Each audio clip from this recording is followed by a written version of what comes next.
శ్రీ గురు చరిత్ర అధ్యాయము 11 శ్రీ గణేశాయ నమః శ్రీ సరస్వతే నమః శ్రీ గురుభ్యోం నమః ప్రస్తావన ఈ 11వ 12వ అధ్యాయాలలో ఈ దత్తాత్రేయ స్వామి యొక్క రెండవ కలియుగ అవతారమైన శ్రీ నృసింహ సరస్వతి స్వామి వారి వృత్తాంతం చెప్పబడుతుంది. ఇందులో గమనించవలసిన ముఖ్యమైన అంశాలివి. 1. శ్రీపాద స్వామి గాని శ్రీ నృసింహ సరస్వతి స్వామి గాని తాము భగవద్ అవతారాలమని లోకానికి చాటుకోలేదు. శ్రీరాముడు కూడా ఆత్మానం మానుషం మన్యే, నేను మానవుడును అనే తలుస్తున్నాను అన్నాడు. శ్రీకృష్ణుడు తాను భగవదవతారమని అర్జునుడి వంటి ఆంతరంగికులకు కొద్ది మందికి మాత్రమే చెప్పాడు గాని లోకానికి చాటలేదు. దీనిని బట్టి నిజమైన అవతార పురుషుడు తన నిజతత్వాన్ని లోకానికి చాటుకోడని తెలియాలి. వేదవ్యాసుల వంటి సత్యద్రష్టులు కొద్దిమంది మాత్రమే ఈ రహస్యాన్ని గుర్తించి లోకానికి తెలియపరిచారు. 2. ఈ అవతారమూర్తులందరూ తమ నిజమైన విశ్వరూపాన్ని ఆంతరంగికులకు ప్రసాదించి అనుభవపూర్వకంగా తమ దైవత్వాన్ని నిరూపించారు. అలాగని పౌండరీక వాసుదేవుని వంటి కీర్తికములు మాత్రమే తాము అవతార పురుషులమని లోకాన్ని నమ్మింపజూశారు. 3. అవతార పురుషులందరూ సద్గురువులను ఆశ్రయించి సత్సంప్రదాయాన్ని పాటించారే కాని తమ కట్టి ఆలంబనలు అనవసరమని తాము సర్వధర్మాలకు అతీతులమని చెప్పి స్వేచ్ఛాచారులు కాలేదు. 4. అవతార పురుషులందరిలాగే వీరిద్దరూ తాము జన్మతః పరిపూర్ణులైనప్పటికీ వినమ్రులైన సాధకుల వలనే ప్రవర్తించారు కాని సిద్ధులమని విర్రవీగలేదు.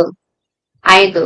వీరు దివ్యలీలలను ప్రదర్శించినప్పటికీ అవి ఆర్తులను రక్షించేవిగాను అర్ధార్థులను పోషించేవిగాను నిర్దుష్టమైన ఆధ్యాత్మిక భావనను భక్తులకు ప్రసాదించి వారిని మోక్షోన్ముఖులు చేసేవిగా మాత్రమే ఉన్నాయి. కేవలం తమ శక్తి సామర్థ్యాలతో లోకులను సంభ్రమాశ్చర్యాలతో ముంచి తమకు కీర్తిని చేకూర్చే సాధనాలైన చిల్లర చమత్కారాలు వారెన్నడూ ప్రదర్శించలేదు. ఇక కథారంభం. నామధారకుడు అత్యంత ఆసక్తితో ఇలా అన్నాడు. అటు తర్వాత శ్రీ దత్తాత్రేయ స్వామి రెండవ పర్యాయం ఎక్కడ అవతరించారు, ఏ ఏ లీలలు ప్రదర్శించారు, అప్రమేయుడైన ఆ భగవంతుని లీలలు మీరు చెబుతూ ఉంటే వినాలన్న కోరిక నాలో పెరుగుతున్నదే గాని తరగడం లేదు. ఆ రెండవ అవతార విశేషాలు కూడా వివరించండి. అంతటి శ్రద్ధాళువైన శ్రోత లభించినందుకు సిద్ధునికి భగవల్లీలలు తనివి తీరా వివరించి చెప్పే అవకాశం లభించింది. అట్టి అదృష్టానికి పొంగిపోయి సిద్ధుడు నామధారక దీనులను ఉద్ధరించడానికి తనను తాను దత్తం చేసుకున్న పరమేశ్వరుని చేతలు యోగీంద్రులకు కూడా ఊహించ సాధ్యం కానివి. కనుక నేనంతా వర్ణించిన అగాధమైన ఆ గాథలో లవలేసమే అవుతుంది గాని ఆయన లీలలన్నీ చెప్పినట్లు కాదు సుమా. ఇక విను అని ఇలా చెప్పారు. శ్రీపాద స్వామి ఆదేశించినట్లు అంబిక జీవిత శేషమంతా శివ పూజలో గడిపింది. ఆమె మరుజన్మలో మహారాష్ట్రంలోని కారంజా లేక లాడ్ కారంజా అనే గ్రామంలో అకోలా జిల్లాలో వాదసనయ శాఖకు చెందిన ఒక సద్బ్రాహ్మణుని కుమార్తెగా జన్మించింది. తల్లిదండ్రులు ఆమెకు అంబా అని నామకరణం చేశారు. ఆమెకు పూర్వజన్మ సంస్కారం వలన సౌశల్యంతో పాటు శివభక్తి కూడా అబ్బింది. ఆమెకు యుక్త వయస్సు రాగానే మాధవ శర్మ అనే బ్రాహ్మణోత్తమునికిచ్చి వివాహం చేశారు. అతడు మంచి శివభక్తుడు. ఆ ప్రాంతంలోని స్మార్తులకు శివవ్రతం చేసుకునే అలవాటు ఉండేది కనుక వారిని శివవ్రతులు అంటారు. పూర్వజన్మ సంస్కారానికి తోడు ఈ జన్మలో భర్త యొక్క సత్సాంగత్యం వలన ఆమె ప్రతిదినము సంధ్యా సమయంలో శివ పూజ, భర్తతో కలిసి శని ప్రదోష పూజ, శని త్రయోదశి నాడు విశేషమైన పూజ చేస్తూ ఉండేది. విశేషించి అంబ తన భర్తను సూర్యుని ఛాయాదేవి వలె విడనాడక సర్వోపచారాలు చేస్తుండేది. ఇలా 16 సంవత్సరాలు గడిచాక అంబ గర్భవతి అయ్యింది. మాధవ శర్మ సకాలంలో పుంసవనాది కార్యక్రమం నిర్వర్తించాడు. నెలలు నిండిన తర్వాత మహామహిమాన్వితమైన ఒక శుభలగ్నంలో ఈమెకొక మగబిడ్డ కలిగాడు. రామతారక, ఆ పిల్లవాడు పుట్టగానే అందరి పిల్లల వలె ఏడవలేదు సరికదా, స్పష్టంగా ప్రణవం ఉచ్చరించాడు. అది విన్నవారు ఆశ్చర్యపోయారు.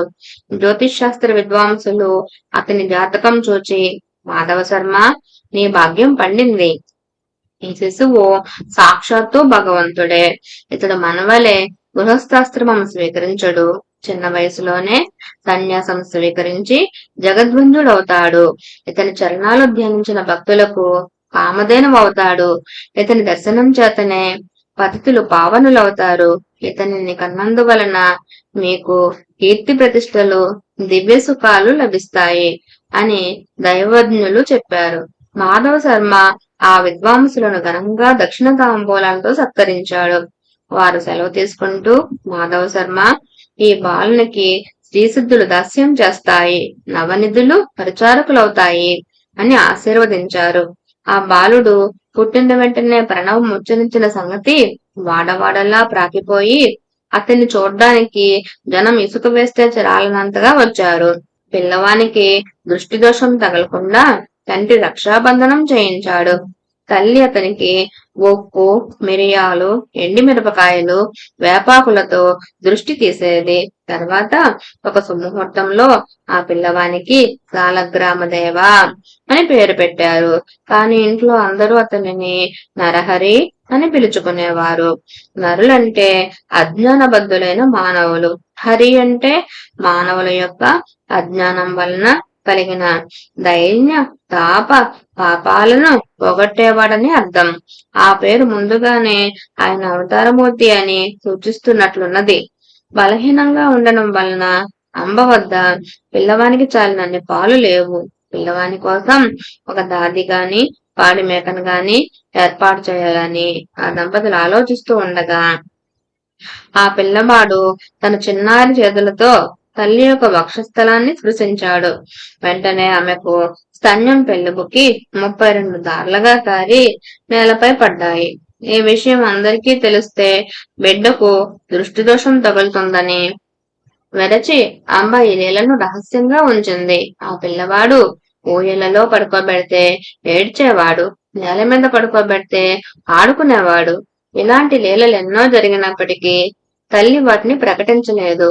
అందువలన ఆ ప్రభు యొక్క సంపూర్ణమైన దివ్యత్వం అందరికీ తెలియలేదు. ఇలా సంవత్సరం గడిచినా అతనికి ఒక్క మాట కూడా రాలేదు. కుల దేవతలను ఆరాధించమని కొందరు, మర్రి ఆకుల విస్తళ్లలో బ్రాహ్మణులకు భోజనం పెట్టించమని కొందరు, రావి ఆకుల విస్తళ్లలో భోజనం పెట్టించమని మరికొందరు చెప్పారు. మాటలు చెబుతూ అతని చేత అనిపించడానికి యత్నిస్తుంటే క్రమంగా వస్తాయని కొందరు, అతడు మాత్రం మాటలు వచ్చినా కొంతకాలం తర్వాత మాత్రమే మాట్లాడతాడని మరికొందరు అనేవారు. వారందరి మాటలు విని నరహరి నవ్వేవాడు. ఎవరేమడిగినా ఓం అన్నదే అతని సమాధానం. ఆ సంగతి విని కొందరు పెద్దలు, ఇతడు మన మాటలు వినగలుగుతున్నాడు కనుక ఇతడు చెవిటివాడు కాదని స్పష్టమవుతున్నది అనేవారు. అతడు మోగవాడైతే అంత స్పష్టంగా ఓం అనడం సాధ్యం కాదు. మాటలొచ్చి కూడా ఎందుకో మాట్లాడడం లేదు అని కొందరు తల్లికి ధైర్యం చెప్పేవారు. ఆమె ఎవరేది చేయమని చెప్పినా అదల్లా చేసేది. తమ కులదైవమైన దత్తస్వామికి ప్రత్యేకమైన పూజలు చేసేది. ఇలా నరహరికి 7వ సంవత్సరం వచ్చింది. కాని ఇతడు మాట్లాడనే లేదు. బాలుడు మగవాడవుతాడని తల్లిదండ్రులు ఎంతో కలత చెందారు. నాడు అంబ అతని పరిస్థితి కంటతడి పెట్టింది. అది చూసి నరహరి సైగలతో ఆమెను వారించి పక్కనే ఉన్న ఒక వెనుప వస్తువును తెప్పించి చేతితో త్రాకాడు. తక్షణమే అది బంగారంగా మారింది. ఆశ్చర్యంతో తల్లిదండ్రులు మరికొన్ని ఇనుప వస్తువులను అతని చేత తాకించారు. అవి కూడా బంగారంగా మారాయి. తమ పిల్లవాడు సామాన్యుడి కాడని ఆజన్మ సిద్ధుడని వారు గుర్తించారు. అయినప్పటికీ ఆ దంపతులు అతడు మాట్లాడకపోవడం గురించి దిగులు పడుతూనే ఉండేవారు. అతడు వేదాధ్యయనం చేసి స్వధర్మాన్ని ఎలా కలడు అన్నదే మాధవ శర్మకున్న దిగులు. తల్లి ఒకరోజు అతన్ని నక్కును తెచ్చుకొని కన్నీరు కారుస్తూ, నా కన్న తండ్రి, నీ మాటలు విని ఆనందించే భాగ్యం మాకు లేదా అన్నది. అది విని నరహరి నవ్వి, తనకు ఉపనయనం చేస్తే మాట్లాడతానని, మొట్టమొదటగా ఆమెతోనే మాట్లాడతానని సైగల ద్వారా తెలిపాడు. ఆ సంగతి విని మాధవ్ శర్మ ఆశ్చర్యపడి అతని ఉపనయనానికి శుభముహూర్తం నిర్ణయించి ఊరి వారినందరినీ ఆహ్వానించాడు. గ్రామస్తులందరూ అతని ఆశలు అడియాసలై నలుగురిలో తలవంపుల గురు అవుతాడని తలచారు. కొందరు పెద్దలు మాత్రం, అయ్యా, ఆ పిల్లవాడు గాయత్రి మంత్రం ఉచ్చరించగలిగితే మనకేమి, లేకపోతేనేమి, మనకు మాత్రం మృష్టాన్న భోజనం, ఘనంగా దక్షిణ తాంబూలాలు లభిస్తాయి కనుక ఈ ఉపనయన కార్యక్రమం జరుపుకొనివ్వండి అన్నారు. అందరూ ఉపనయనానికి మాధవ్ శర్మ ఇంట సమావేశమయ్యారు. నరహరి ముందనము, మాతృభోజనము అయ్యాక జింక చర్మము, పసుపు వస్త్రము ధరించాడు. చెవిలో గాయత్రి మంత్రం ఉపదేశించినప్పుడు నరహరి ఆ మంత్రరాజాన్ని మనసులోనే జపించి దీక్ష తీసుకున్నాడు. తర్వాత అతడు తల్లికి నమస్కరించి ఆమెను భవతి భిక్షాం దేహి అని భిక్ష కోరి మొట్టమొదట ఆమెతోనే మాట్లాడతానని తల్లికి తానిచ్చిన మాట నిలబెట్టుకున్నాడు. తల్లి మొదటి భిక్ష ఇచ్చి ఋగ్వేదం పఠించు, ఆచారం పాటించు అనగానే నరహరి అగ్నిమిలే పురోహితం ప్రారంభించి ఋగ్వేదంలోని మొదటి మంత్రం చెప్పాడు. అంబ రెండవసారి భిక్ష ఇచ్చి యజుర్వేదం పఠించు, ఆచారం పాటించు అనగానే నరహరి ఇషేత్వా అని ప్రారంభించి యజుర్వేదంలోని మొదటి మంత్రం పఠించాడు. తల్లి మూడోసారి భిక్ష ఇచ్చి సామవేదం పఠించు, ఆచారం పాటించు అనగానే నరహరి అగ్ని ఆయాకి అని ప్రారంభించి సామవేదంలోని మొదటి మంత్రం గానం చేశాడు. అది వినగానే తల్లిదండ్రుల ఆనందానికి, సభలోని వారి ఆశ్చర్యానికి అవధులు లేవు. జీవితంలో మొదటిసారిగా మాట్లాడడం, ప్రణవోచ్చారణ, తర్వాత వేద పఠనతో గాని చేయకూడదని నరహరి అంతకాలము మాట్లాడలేదని అందరూ అనుకున్నారు. 3 భిక్షలు అయ్యాక ఆయన 4వ వేదం కూడా చదివాడు. ఆయన భగవదవతారమని తెలుసుకొని అతడి బ్రాహ్మణులంతా నమస్కరించారు. సర్వశాస్త్రాలకు జన్మస్థానమైన ఆ ప్రభువుకు ఇది ఒక లెక్కలోనిది కాదు, క్రతువు పూర్తిగా వచ్చింది. మాధవ శర్మ దంపతులు అమిత ఉత్సాహంతో ఉన్నారు. వామనుని వలె భాసిస్తున్న ఆ నూతన బ్రహ్మచారి నరహరిని తల్లి ఆశీర్వదించి, నాయనా, ఇక నుంచి నీవు భిక్షతోనే జీవించాలి సుమా అన్నది. వెంటనే అతడు తల్లికి నమస్కరించి, అమ్మా, నీ ఆజ్ఞ మేరకు నేను భిక్షువునవుతాను. నేను సన్యాసాశ్రమం స్వీకరించడానికి అనుమతించండి అని తండ్రి వైపు కూడా తిరిగాడు. ఆ మాటలకు ఆ తల్లి నివ్వెరపోయి దుఃఖిస్తూ, నాయనా, ఒక్కగానొక్క మగబిడ్డవు. మేము 16 సంవత్సరాలు ఎంతగానో ఎదురు చూచి ఎన్నో వ్రతాలు ఆచరించాక పుట్టావు. తర్వాత 7 సంవత్సరాలు నువ్వు మాట్లాడనే లేదు. ఇంతకాలానికి పరమేశ్వరుని కృప వలన నేను చేస్తున్న పూజలు, వ్రతాలు ఫలించి ఈ రోజే మొదటిసారిగా నీ మాటలకు వినగలిగాను. అందుకు నేను సంతోషిస్తూ ఉండగా నీవిలా అంటావేమి? అప్పుడే నీవు ఎల్లి విడిచిపోతే మా గతేమిటి? నీవు గృహస్థువై బిడ్డలు కలిగాక సన్యసించవచ్చు కదా అని బ్రతిమాలింది. అప్పుడు నరహరి తల్లిని కౌగలించుకొని ఓదార్చి, మా, నా మాట విను. వివేకంతో ఆలోచించి ఈ వ్యర్థమైన దుఃఖాన్ని తొలగించుకో. నేను ధర్మరక్షణ కోసం అవతరించాను. నీకింకా 4 బిడ్డలు కలిగి ప్రేమతో మీ సేవ చేస్తారు. వెనుకటి జన్మలో నీవు నిష్ఠతో శంకరుణ్ణి పూజించడం వల్లనే నేను నీ గర్భవాసాన జన్మించాను అని చెప్పి ఆమె శిరస్సుపై తమ చేతి నుంచి ఆశీర్వదించాడు. వెంటనే ఆమెకు తన పూర్వజన్మ స్మృతి కలిగింది. అతడు శ్రీపాద వల్లభుడుగా దర్శనమిచ్చాడు. వెంటనే ఆమె ఆనందంతో పరవశించి అతని పాదాలపై పడి ఇలా అన్నది, స్వామి, పూర్వజన్మలో కుపుత్రవతినైన నేను ఆత్మాహుతికి పాల్పడినప్పుడు రక్షించిన శ్రీపాదుడు నీవే. బ్రహ్మాండాలన్నీ నీలోనే ఉన్నాయి. అట్టి నీవు నా గర్భాన పుట్టినందువలన నా పతృవంశము, పితృవంశము కూడా పావనమయ్యాయి. అతడు ఆమెను లేవదీసి, అమ్మా, ఈ పూర్వ వృత్తాంతం వెల్లడి చేయవద్దు. నీకొక రహస్యం చెబుతాను, గుప్తంగా ఉంచు. నేను సంసారము అంటని సన్యాసిని. నేను చేయాల్సిన తీర్థాటనము మొదలైన కార్యక్రమాలు ఎన్నో ఉన్నాయి. అవి నేను ప్రకటించదన వీలు లేనివి, రహస్యమైనవి. ఈ కర్తవ్యం నాకు తప్పదు కనుక నేను ఇంట్లో ఉండ వీలు పడదు. కనుక నీవు అనుమతి ప్రసాదించు అన్నాడు. శ్రీ దత్తాయ గురవే నమః. శ్రీపాద శ్రీవల్లభాయ నమః. శ్రీ నృసింహ సరస్వతి నమః.